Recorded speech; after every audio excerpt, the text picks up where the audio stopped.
There is a quiet kind of wisdom that only reveals itself with time, the sort that doesn't shout for attention or come packaged in shiny plastic, but waits patiently for us to remember it. Long before sprinklers clicked on at dawn and hoses snaked across lawns, farmers learned something deeply important. Plants don't want to be chased with water. They want water to meet them calmly, underground, right where their roots live. Imagine this for a moment. A summer afternoon, the kind where the sun presses down and the soil surface looks dry and tired. Neighbors are out early and late, dragging hoses, checking timers, worrying if they've watered too much or not enough. But in one garden, the leaves stay relaxed. The soil beneath the surface is cool and evenly moist. No puddles, no cracked earth, and no daily watering ritual that strains the back or eats up precious time. This isn't because of a new gadget or an app.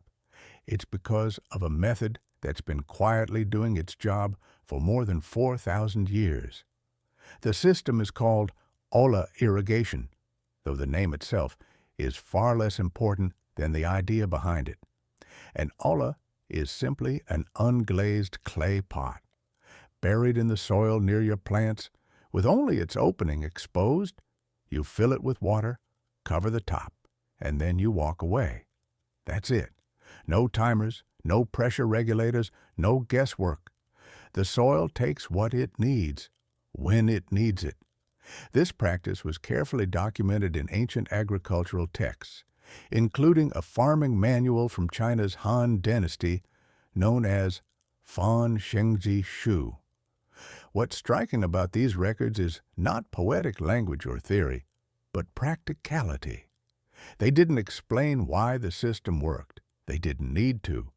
They simply recorded that when farmers buried clay jars in this precise way, crops survived droughts and yields improved. That alone tells us how reliable it was. People don't write things down for future generations unless lives depend on it. What makes this system so remarkable is how little effort it demands from the gardener, especially as we grow older and wiser about where to spend our energy. Water placed on the soil surface is vulnerable. Sun steals it through evaporation. Wind dries it out. Weeds drink their share before your vegetables ever get a chance. Much of what you apply never reaches the roots at all. But water stored underground, protected inside a clay vessel, is safe from all of that. Unglazed clay is the key. Unlike plastic or glazed ceramic, it is full of microscopic pores. These pores allow water to seep through the pot's walls very slowly. And here is the beautiful part. The water only moves when the surrounding soil is dry. Dry soil pulls moisture through the clay. When the soil becomes moist enough, that pull weakens and the seepage slows or stops entirely. The pot doesn't leak just because it's full. It responds to the soil's needs. In other words, the system listens. This gentle, self-regulating exchange creates the exact conditions roots crave. Steady moisture without extremes. No flooding followed by drought. No stress cycles that force roots to stay shallow. Over time, plants respond by sending their roots deeper and wider, wrapping themselves around the pot like grateful hands. Stronger roots mean sturdier plants, better heat tolerance, and fewer problems that come from uneven watering. For many older gardeners, this is where the system truly shines. It removes the daily decision-making that can turn gardening into a chore.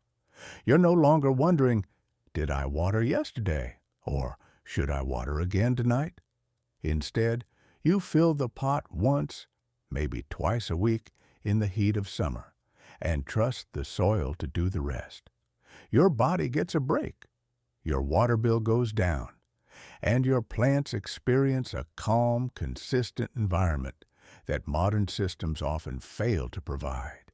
There is something deeply comforting about using a method that has already endured centuries of droughts, heat waves, and changing climates.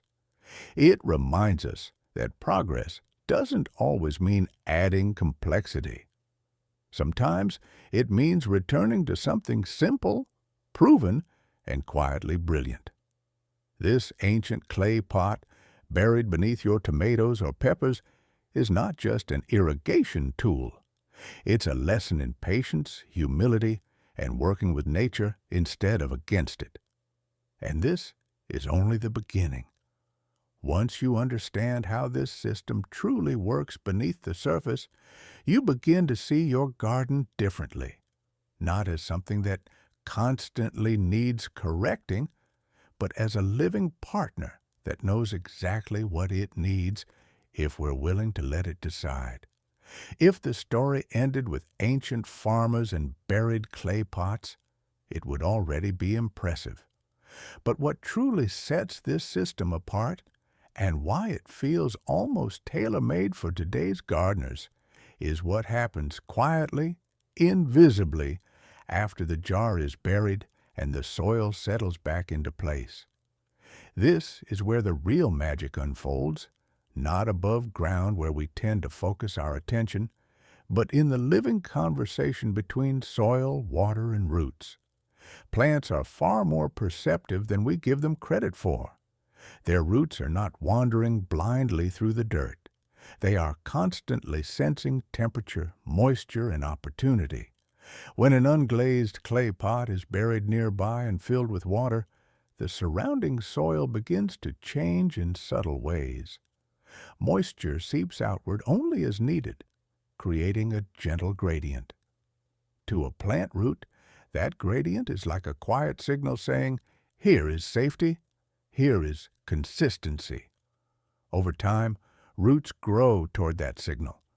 Gardeners who have carefully unearthed an olla at the end of a season often describe the same sight. A dense network of fine roots hugging the outside of the pot, sometimes nearly encasing it. This isn't coincidence, it's cooperation. The plant has learned where reliable moisture lives and has adjusted its growth accordingly. In effect, the plant becomes part of the irrigation system, drawing water precisely when it needs it and resting when it doesn't. This relationship explains why gardens using this ancient method often look calmer, even during heat waves. Leaves stay firm instead of wilting dramatically in the afternoon sun. Flowers don't drop as easily. Fruits develop more evenly. All of this comes from one simple fact. The plant is no longer experiencing stress from sudden swings between too dry and too wet. Consistency, as it turns out, is one of the greatest gifts you can give a living system. There's another benefit that becomes especially meaningful with age: fewer weeds. Because water is delivered below the surface, weed seeds near the top layer of soil receive far less encouragement to sprout. You're no longer watering everything indiscriminately. You're nourishing only what you intend to grow. That means less bending, less pulling, and less frustration over plants you never invited in the first place. Water savings are equally significant. Studies and long-term garden observations consistently show that olla irrigation can reduce water use by 50 to 70% compared to surface watering. Think about what that means over a long, hot summer. Fewer trips with the hose, lower utility bills, and perhaps most importantly, peace of mind when you need to step away from the garden for a week or two. The soil doesn't panic in your absence. It simply continues its quiet exchange with the buried pot. For older adults, this system aligns beautifully with the way gardening naturally evolves over time. Many of us move away from chasing perfection and toward creating stability. We value methods that are forgiving, low maintenance, and respectful of our energy. And olla does not demand constant attention. It doesn't punish you for missing a day. It doesn't break if you forget about it for a while. You fill it, you trust it, and you let the garden do what it has learned to do over millions of years. It's also worth noting how well this approach supports deeper roots. When water is always available at the surface, plants have little reason to explore further. Their roots stay shallow, making them more vulnerable to heat and drought. But when moisture lives deeper in the soil, roots follow. Over time, this creates stronger, more resilient plants that are better equipped to handle weather extremes, something we're all seeing more of each year. Perhaps the most profound shift this ancient system offers is not technical, but emotional. It changes the gardener's role from constant manager to quiet steward. You stop reacting and start observing. You begin to trust the process. And in that trust, gardening becomes less about control and more about partnership. In the next part, we'll move from understanding to action. We'll look at how to choose the right clay pot, how deep to bury it, how many you actually need, and how to adapt this age-old method to raised beds, containers, and small backyard gardens here in the United States without complication or strain. Because wisdom, after all, is only truly valuable when it's easy to use. Now comes the most reassuring part of this whole story. Setting up this ancient system is far simpler than most people expect. You don't need special tools, technical skills, or physical strength. You don't need to redesign your garden or commit to something complicated. In fact, the beauty of this method is that it fits naturally into the gardens you already have, whether they're raised beds, containers on a patio, or a small backyard plot you've tended for years. Start with the pot itself. What you're looking for is an unglazed terracotta vessel. It must be porous. This is non-negotiable. Glazed pottery, plastic, or sealed ceramic won't work because water can't pass through them. For most home gardens, a pot holding 1 to 2 gallons is ideal. Smaller pots dry out too quickly. Very large ones can be harder to handle and unnecessary unless you're spacing plants far apart. If the pot has a drainage hole in the bottom, simply plug it with a cork, a small stone, or a bit of waterproof clay. Placement matters, but it's forgiving. Dig a hole deep enough so the pot sits in the soil with only the neck or opening exposed. The rim should be level with the soil surface, not sticking up and not buried. This prevents debris from falling in while still allowing you to fill it easily. Set the pot in place, backfill the soil gently around it, and firm it just enough to remove air pockets.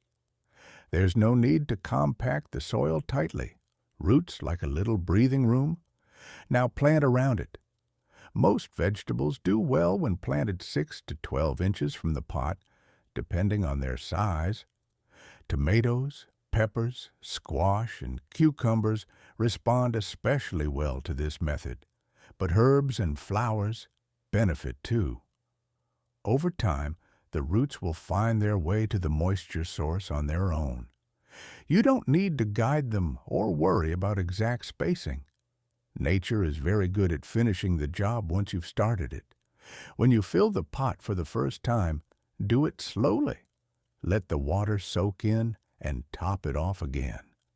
Cover the opening with a flat stone, a small saucer, or even a piece of broken pottery. This reduces evaporation and keeps mosquitoes and debris out. From that point on, your role is refreshingly simple. Check the pot every few days during hot weather and refill it when it's empty. In cooler weather, you may go a week or more without touching it. One of the most common questions is how many pots are needed. A good rule of thumb is 1 ola for every 2 to 4 plants, depending on their size and thirst. In raised beds, they can be spaced evenly down the center. In containers, a single small olla can serve an entire pot beautifully. And if you want to start small, that's perfectly fine. Try one pot this season. Observe how the plants behave. Let experience, not pressure, guide you. What many gardeners notice after a season or two is that their relationship with watering changes completely. The anxiety fades. The constant checking fades. You stop reacting to the weather forecast and start trusting the soil. Even when life pulls you away for a while, family visits, appointments, or simply the need to rest, the garden doesn't suffer for it. It carries on quietly, supported from below. There is a deeper lesson here, one that resonates especially strongly as we grow older. Not everything thrives under constant attention. Some systems work best when they are given the right structure and then allowed to operate on their own. This ancient irrigation method is a reminder that wisdom often lies in restraint. In doing less, we sometimes achieve far more. When you bury that clay pot in your garden, you are not just installing an irrigation tool. You are choosing a slower, steadier way of working with the land. You are honoring generations of farmers who learned, through necessity, how to cooperate with soil instead of dominating it. And you are giving yourself permission to garden with more ease, more confidence, and more joy. Forget watering your garden every day. Forget the strain, the schedules, and the second guessing. Sometimes the smartest way forward is to listen to the past and let a simple clay pot do the talking beneath your feet.